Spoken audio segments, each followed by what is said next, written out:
The first prediction for today's NBA games is for the game between the Oklahoma City Thunder and the Charlotte Hornets. Here's how I see this one. We've got the defending champions rolling into Charlotte looking like a buzzsaw. Oklahoma City is sitting at 12 wins in 13 games, fresh off a demolition of the Lakers, where they had that thing basically wrapped up by halftime. Shai Gilgeous-Alexander is playing like the most dominant closer in the league right now.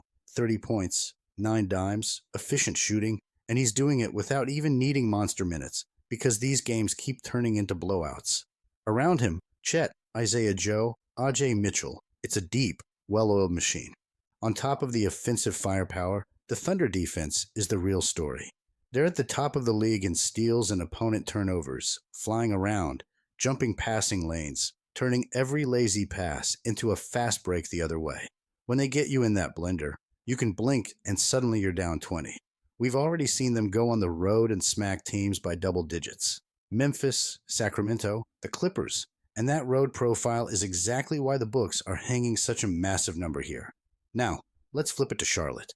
The record is ugly, and the defense leaks points. But this team is not just rolling over. Offensively, they can hoop.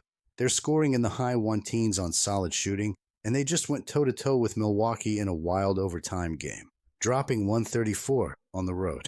Con Newpel went off. Miles Bridges was bombing from deep. And LaMelo Ball still found a way to impact the game as a playmaker, even on a rough shooting night. Yes, the Hornets are on the second night of a back-to-back, and yes, they just played extra minutes in overtime. But this specific spot has actually treated them well.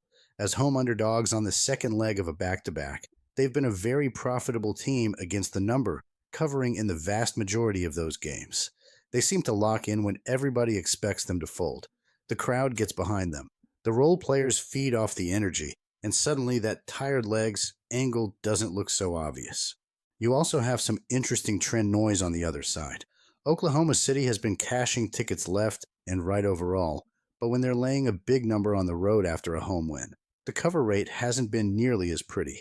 Double-digit road favorites can get a little casual late, especially with a long season and bigger goals ahead. If the Thunder open up a big lead again, we could easily see Shai and the main guys sitting most of the fourth quarter, and that's exactly when backdoor cover comes alive. Stylistically, Charlotte has a path to stay within this number.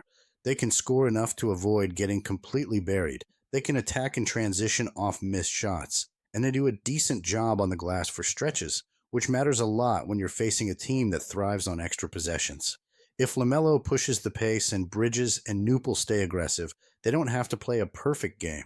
They just have to avoid that one disastrous quarter where everything collapses. I also think the total trends point to a grindier feel than people might expect. A lot of recent Saturday night games in Charlotte have stayed under the total, and Thunder games in this building have leaned under as well. If this turns into more of a defensive, half-court battle than a pure track meet, those 16.5 points start to look even bigger. So for me, this is not about fading Oklahoma City as a team.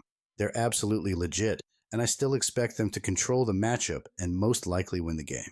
But from a betting perspective, that number is huge for an NBA team on its home floor, especially one that has a history of fighting as a home underdog on the second night of a back-to-back. My prediction: I'm taking the Charlotte Hornets to cover the 16.5 point spread. I think the Thunder get the win, but I'm riding with the points and backing Charlotte to keep this one respectable and sneak in the cover. Today's second prediction is for the game between the Toronto Raptors and the Indiana Pacers. When I look at this matchup, I see two teams living in completely different realities.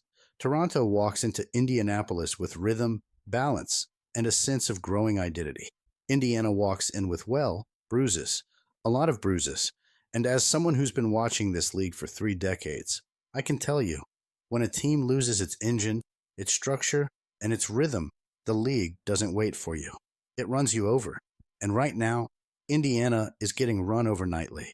I've watched the Pacers long enough to know what they're supposed to look like. Fast-paced, creative, explosive on the break. A team that can put you on your heels early and keep you there. But this version doesn't resemble that at all. Missing half their rotation, missing their emotional center, missing the guy who organizes every possession. This team is hanging on by a thread. When your offense collapses and you don't have the defensive backbone to compensate, games get away from you quickly. And lately, they've been getting away from Indiana before halftime. Meanwhile, Toronto is quietly putting together a run that tells me they're starting to understand who they are. They're strong on the interior, they slow the game when they need to, and they've got multiple downhill scorers who force mismatches all night. Scotty Barnes is playing like a guy who has finally figured out how to bend the pace of a game to his will. Emmanuel Quickley is playing with the kind of poise you want from your lead guard. And when RJ Barrett gets going in transition, Toronto becomes one of the toughest fast break teams in the league. What really stands out to me, though, is Toronto's composure. This is a team that has won in different styles, high-scoring nights, grinded out stretches, road atmospheres where momentum can swing in seconds. They're defending with purpose, they're rebounding with intent, and their spacing has improved noticeably.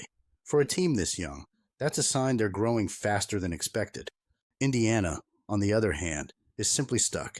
They're struggling to generate clean looks. Their second unit gives them almost nothing, and their defensive effort evaporates whenever the pressure rises. Every opponent that walks and seems to punch first, and lately, Indiana hasn't punched back. And listen, I'm not pretending the Raptors are invincible.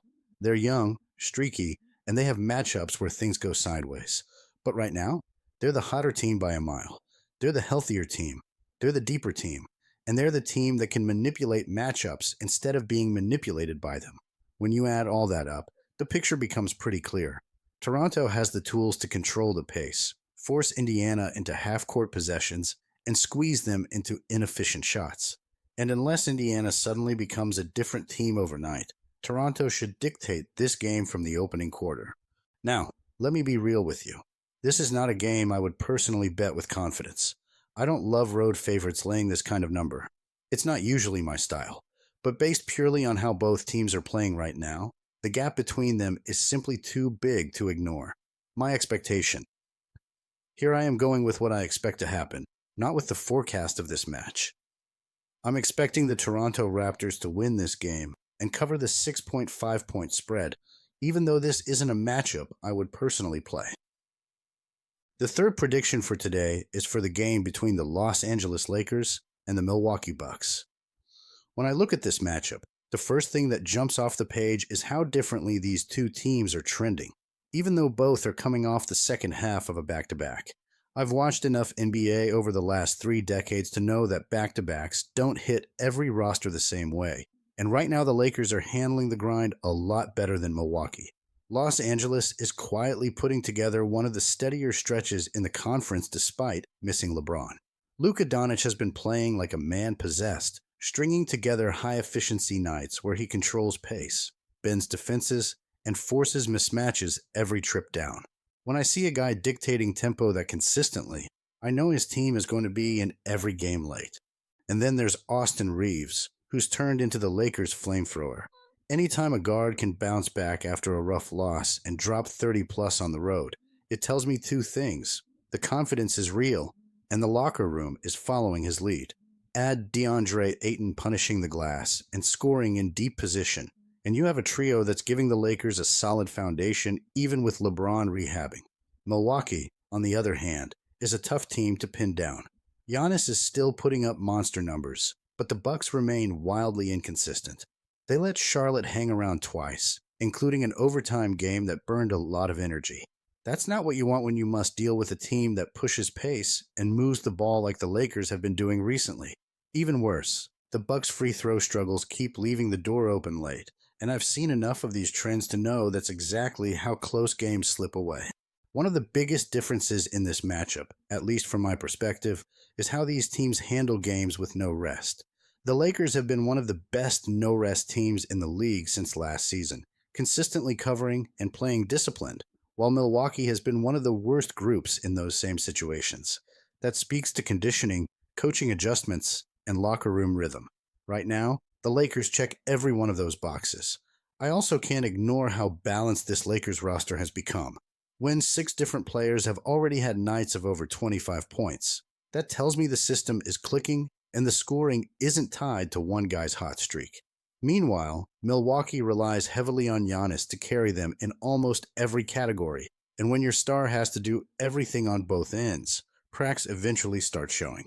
Now, don't get me wrong. The Bucks at home are always dangerous, and if Giannis decides to bend the game to his will, he can absolutely swing momentum. But watching them lately, the sloppiness in late-game moments and the defensive miscommunications are too obvious to ignore. I just don't trust them in a tight fourth quarter the way I trust Los Angeles right now. So when I put all of this together, the no-rest numbers, the way the Lakers' offense has evolved without LeBron, Milwaukee's inconsistency, the Bucks coming off an overtime marathon, and the fact that the Lakers are actually thriving in these road back-to-back situations, I'm comfortable taking a stance here. My prediction: I'm rolling with the Los Angeles Lakers to win this game. I trust their rhythm, I trust their playmaking, and I trust the consistency they've been showing night after night. This is a spot where I think they walk into Milwaukee and take it. The last today's prediction is for the game, the Denver Nuggets and Minnesota Timberwolves. When I look at this matchup, the first thing that jumps off the page for me is how differently these two teams arrive at the Target Center tonight. Denver has been rolling through opponents with rhythm, precision, and confidence, but this time, they're walking into a building where Minnesota has been punching back all season with a different kind of energy. And I've been watching these Timberwolves closely. They don't just play well at home. They feed off this crowd like it's fuel in the fourth quarter. Denver's offense has been humming at a high clip, no doubt. They've been shredding defenses early in games, setting the tone behind their elite scoring efficiency. But now they're stepping into a tough environment without some of their usual reinforcements, and that's where things start to shift for me. When Denver loses a few pieces, especially players who eat heavy rotation minutes, their bench rhythm gets shaky. And when you're dealing with a Minnesota team that thrives on pace and perimeter fire, that matters more than people think. Minnesota has quietly built one of the most dangerous offensive grooves in the league over the past couple of weeks. They're shooting the lights out, moving the ball with purpose, and letting Anthony Edwards set the tone from the opening tip. I've watched Edwards long enough to know when he's hunting statements instead of stats, and right now, he's hunting. Julius Randle has been another big engine for them, punishing mismatches, attacking straight lines, and forcing defenses to collapse. When he's rolling, everything opens up for Minnesota. The spacing, the transition attacks, the driving lanes, all of it. What really swings me toward Minnesota tonight, though, is how they match up with Denver when both teams are missing pieces. The Timberwolves don't fall apart when a key player sits. Instead, they seem to elevate their composure. Their perimeter activity gets sharper. Their shot selection gets cleaner. Their rotations tighten. And at home, they tend to turn that stretch into momentum. Denver, meanwhile, has a different personality when the rotation thins. Without their usual depth, they lean heavily on star playmaking. And if Jokic isn't at full strength, and he clearly isn't, that changes the entire shot chart. I've also seen how Minnesota responds in these particular types of games. They treat matchups against the conference elite like measuring sticks. And when they've got Edwards leading the charge, they don't back down from the moment. They step toward it. This group plays with an edge in these situations, especially when they're coming off wins. They trust their shooters. They trust their spacing.